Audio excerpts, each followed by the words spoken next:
8वें वेतन आयोग का फिटमेंट फैक्टर आया सामने। बेसिक सैलरी और भत्तों में होगा क्या बदलाव? अलग अलग पे ग्रेड में कितनी बढ़ेगी सैलरी? 8वें वेतन आयोग में क्या होगा सैलरी स्ट्रक्चर? 7वें वेतन आयोग में फिटमेंट फैक्टर 2.57 था। ऐसे में माना जा रहा है कि नए आयोग के लिए ये 2.86 तक जा सकता है। भारत सरकार ने 8वें वेतन आयोग को हरी झंडी दे दी है। यह 1 करोड़ से ज्यादा केंद्रीय सरकारी कर्मचारी और रिटायर्ड कर्मचारियों की सैलरी और पेंशन को अपडेट करेगा। ये बदलाव 1 जनवरी 2026 से प्रभावी होने की उम्मीद है। इसके लिए जिन मुख्य बातों पर ध्यान दिया जा रहा है उनमें फिटमेंट फैक्टर भी शामिल है, जिसे रिवाइज्ड सैलरी की कैलकुलेशन करने के लिए इस्तेमाल किया जाता है। 7वें वेतन आयोग में ये फैक्टर 2.57 था। ऐसा माना जा रहा है कि 8वें वेतन आयोग के लिए ये 2.86 तक जा सकता है। अगर ऐसा होता है तो मिनिमम बेसिक सैलरी 18,000 रुपए से बढ़कर लगभग 51,480 रुपए हो सकती है। इस तरह न्यूनतम पेंशन 9,000 रुपए से बढ़कर 25,740 हो सकती है। हालांकि अंतिम फैसला पैनल ही लेगा। सरकारी वेतन और भत्तों पर 8वें वेतन आयोग के अपेक्षित प्रभाव। आगामी 8वें वेतन आयोग में सरकारी कर्मचारियों को दिए जाने वाले भुगतान के तरीके में बड़े बदलाव किए जाने की संभावना है।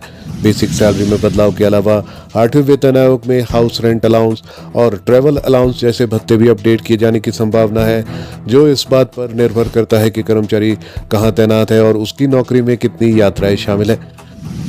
नतीजन समान वेतन ग्रेड वाले 2 कर्मचारी को भत्ते में अंतर हो सकता है। एनपीएस और सीजीएचएस कंट्रीब्यूशन पर अनुमानित प्रभाव। राष्ट्रीय पेंशन प्रणाली एनपीएस स्कीम के तहत वर्तमान में केंद्र सरकार के कर्मचारी अपने मूल वेतन और महंगाई भत्ते का 10% एनपीएस में योगदान करते हैं, जबकि सरकार 14% का योगदान देती है। 8वें वेतन आयोग के तहत वेतन में संशोधन होने के बाद ये कंट्रीब्यूशन भी उसी हिसाब से बढ़ जाएगा। वहीं केंद्रीय सरकार स्वास्थ्य योजना सीजीएचएस की सदस्यता दरें वेतन स्लैब से जुड़ी हुई है, इसलिए मूल वेतन में वृद्धि के साथ सीजीएचएस शुल्क भी नए वेतन ढांचे के अनुरूप संशोधित होने की उम्मीद है। विभिन्न पे ग्रेड में कितनी बढ़ेगी सैलरी?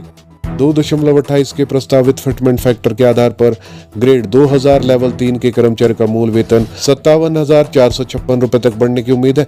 वहीं एचआरए और टीए जैसे भत्ते शामिल करने पर ग्रॉस सैलरी 74,845 रुपए तक पहुंच सकती है।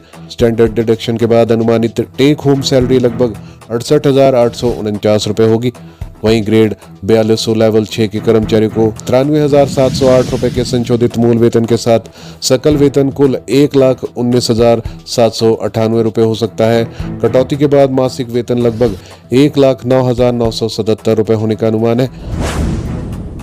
इसी तरह ग्रेड 5400 लेवल 9 में मूल वेतन 1,40,220 रुपए तक जाने का अनुमान है।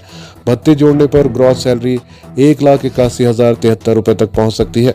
कुल मिलाकर कुल वेतन 1,66,401 रुपए के आसपास हो सकता है।